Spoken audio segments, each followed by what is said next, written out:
Hello, Morongo Basin and listeners around the world online at Z107.7 FM.com. Here is the Z107.7 Local News for Wednesday, April 24th, 2024. A Yucca Valley woman has been arrested for investigation into attempted murder after an early morning altercation with her husband. County Sheriff's deputies responded to a report of attempted murder at 6:30 a.m. on Monday in the 6000 block of Goleta Avenue in Yucca Valley. The victim told deputies that his wife, Pamela Jordan, 60, had been up all night using drugs and had been chasing him through the house with knives and cutlery. The victim declined medical treatment at the scene. Pamela Jordan was arrested for suspicion of attempted murder and being under the influence of a controlled substance and was booked into the West Valley Detention Center where she is being held on $1 million bail. The Twentynine Palms City Council met last night, and its agenda included a public hearing on vacating a portion of a city street and discussions about community events, grants, and permanent flood warning signs. Reporter Hillary Sloan will update you on the meeting. Mayor Stephen Baldwin presented 2 checks to 3 members of the Interact Club for picking up trash in Twentynine Palms. One check was from the city and the other was from Burtech. With no public comment, the council unanimously approved the request to vacate a portion of Foothill Drive from Bullion Avenue to Split Rock Avenue. The council then discussed the recommended community events grants, specifically a grant of $1,500 for the Dine 29 Food Festival and Restaurant Week, and $18,500 to Distance Duet for free public choral performances. Distance Duet was approved, and the Dine 29 Food Festival request will be held over until the next meeting. The organizers must return a lockdown date of the festival and information on participating restaurants. The council additionally discussed the fee waiver policy for using town spaces and requested a revised contract. Finally, the council approved the purchases of 20 flashing LED flood signs to replace manual signage. The council and residents thanked interim manager Larry Bowden for his hard work at the close of the meeting. For more information on this meeting, see this story at Z107.7 FM.com. For Z107.7, this is reporter Hillary Sloan. Last night, the Yucca Valley Planning Commission heard updates on future projects that will benefit the town. Here is reporter Adeline J. Wells with details from the meeting. The Yucca Valley Planning Commission received the biannual Capital Improvement Projects Update. This report recaps all the town-funded development projects currently in motion. The Commission received updates on developments such as the Old Town Beautification and Sustainability Project, the Senior Center Improvement Project, the Aquatics and Recreation Center, and the Crack, Slurry, and Cape Seal Project. Town staff also presented updates on the Community Center Athletic Facility following 2 special meetings to collect public input held last week. Per community input, staff reworked the plans to accommodate 14 pickleball courts rather than the 11 that were previously planned. The town will also attempt to leave the existing basketball courts in place for the time being. Previous plans included its initial demolition for pickleball court construction. Input on the existing skate park favored a total redesign. The town plans to remove and reconstruct the existing park. The commission was very pleased with the report, with Vice Chair Vasconcelos commenting how notable these projects are for the community's youth. For me, having children in the community and seeing all these things coming to pass that I didn't have when I was here growing up, it's really exciting, I think, for our whole entire community. The Commission also received and filed the Land Use Development Update. The Tiny Pony submitted a Land Use Compliance Review request to expand their outdoor space, and Walmart is taking steps to develop a fueling station and convenience store on the northeast corner of their lot. The grading plans for Star Cafe, Nice Dream Ices, and Starbucks West were all approved, paving the way for construction. This is Adeline J. Wells reporting for Z107.7.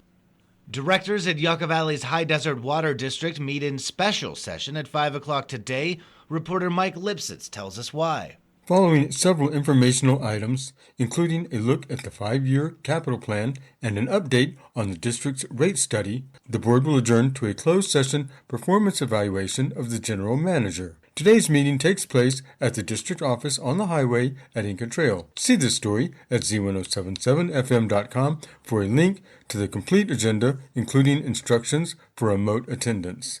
Reporting for Z107.7 News, this is Mike Lipsitz. The Morongo Valley Community Services District Board of Directors will be holding a special meeting tonight in Covington Park's multipurpose room. The board will meet in closed session in conference with a labor negotiator. The district's legal representative will be president along with Fire Chief James Brakebill. Z107.7 will be standing by for any reportable action.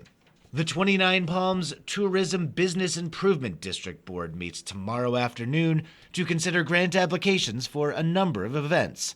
Applications have been received for events including the continuation of the Twentynine Palms Book Festival, a half marathon scheduled for the nighttime, a gathering of rock climbers, and a bouldering competition, a 3-day concert series at Freedom Plaza, a queer film festival, a celebration of the indigenous history of the high desert, a dance performance event, and an off-roading workshop. These applications will be considered, along with an update to the Visit Twentynine Palms marketing plan, at the meeting tomorrow. It begins at 3:30 p.m. and is open to the public at Twentynine Palms City Hall. The Morongo Valley Firefighters Auxiliary is holding their second annual fundraising golf tournament on Saturday, May 18th at Mission Lakes Country Club in Desert Hot Springs. Registration, though, it's open now. Assignment reporter Gabriel Hart gives us a refresher on who the Morongo Valley Firefighters Auxiliary is, how local businesses can donate, and how individuals can participate in this fun-filled fundraiser for a district in need. The Morongo Valley Firefighters Auxiliary is an all-volunteer-run 501c3 nonprofit charity whose sole purpose is to support the Morongo Valley Fire Department and its employees. The MVFA sources of income include membership dues, donations, and fundraising events. For their second annual fundraising golf tournament May 18th at Mission Lakes Country Club in Desert Hot Springs, the MVFA is seeking local businesses to donate towards the event, consisting of a 4-man scramble golf tournament, games, prizes, opportunity drawing, and lunch. Examples of items to donate include, but are not limited to, sports-themed items, electronics, gift baskets, gift cards, and experience vouchers. For individuals wanting to participate, golf tournament registration is open to the public. Make your own foursome, or they'll set you up with one. $125 per person. Entry deadline is May 1st. For more information how businesses can donate or how individuals can register for the event, please visit this story at Z107.7fm.com. Reporting for Z107.7, this is Gabriel Hart. And finally,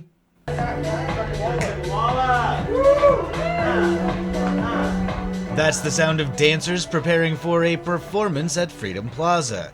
A celebration event on Saturday will show off the artistic achievements made by the Workshop 29 program over the last several months in Twentynine Palms. The free event will showcase the dancing, singing, writing, and transformational sculpture making achieved by the participants of the Workshop 29 program. Organized by the Twentynine Palms Public Arts Advisory Council, the results of these free community workshops will be celebrated and shown off at this large-scale public event. Artist and community choir leader Carolyn Pennypacker Riggs tells you what you might expect this Saturday.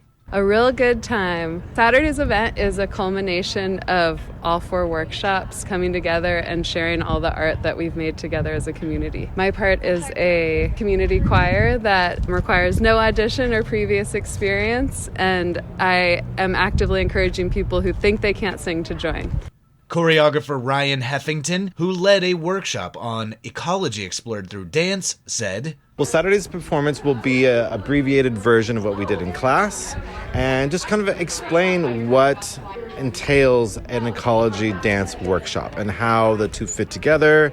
We created with my 2 assistants, Christy and Ben, we did all the research of ecology in the desert, and then we put it on our bodies. We were able to move like animals, we were able to move like insects, and we were able to show the symbiotic relationships between everyone and everything.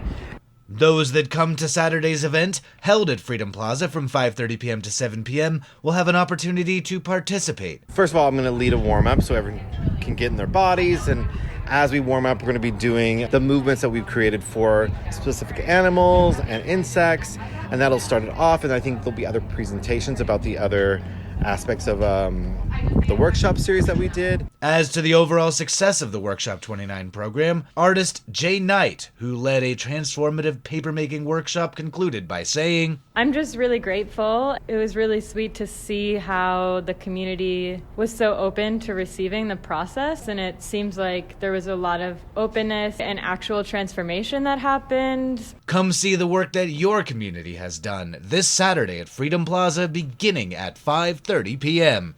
That's our local news. Hear local news 7 times a day, 7 days a week at 7, 8, 9, noon, 4, 5, and 6.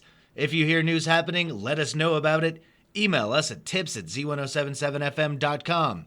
Reporting for the Morongo Basin News Leader, the award-winning Z107.7 Local News, I'm Jeff Harmatz.